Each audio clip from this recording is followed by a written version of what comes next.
Crush. Yumi Tanaka was an ordinary Japanese-American teenager with extraordinary dreams. She was infatuated with Kaito Nakamura, a rising pop star in Japan. Her room was a shrine to his talent, posters lined the walls, and his music played on repeat. Yumi's greatest desire was to see him perform live. Her strict parents, however, had other plans. They believed in discipline and focus on academics, and a frivolous concert in Japan was out of the question. Yumi's world shattered when they refused her plea.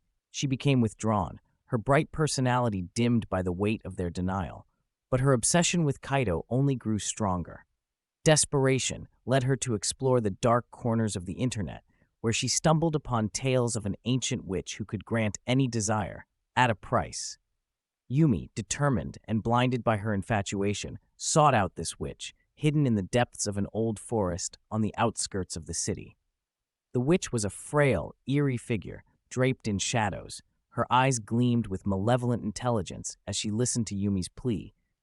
In exchange for a spell that would bind Kaito's heart to hers, the witch demanded something precious. Yumi stole her mother's treasured ring, a family heirloom, and presented it to the witch. The witch accepted with a crooked smile and began her incantation. Days turned into weeks, and Yumi saw no change. Frustration gnawed at her, but the witch assured her that the spell was working. Kaito, far away in Japan, began to have vivid dreams of an unknown girl. He couldn't eat, couldn't sleep, and his once flawless performances started to falter. His obsession grew, eclipsing his career and driving his manager to desperation. Kaito's manager launched a frantic search for the girl haunting his star. Clues led them to Yumi, whose face matched the description from Kaito's dreams. One day, when her parents were out, Kaito arrived at Yumi's doorstep, disheveled and frantic. He professed his undying love, echoing the very words she had longed to hear. Initially, Yumi was ecstatic. Her fantasy had materialized, but Kaito's erratic behavior soon unnerved her. His eyes were wild, his voice unsteady, and he spoke of nothing but her. His presence was suffocating, and the reality of the spell's dark power began to dawn on her.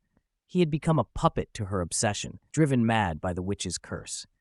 Yumi, now terrified, tried to push him away, but Kaito's obsession had consumed him completely.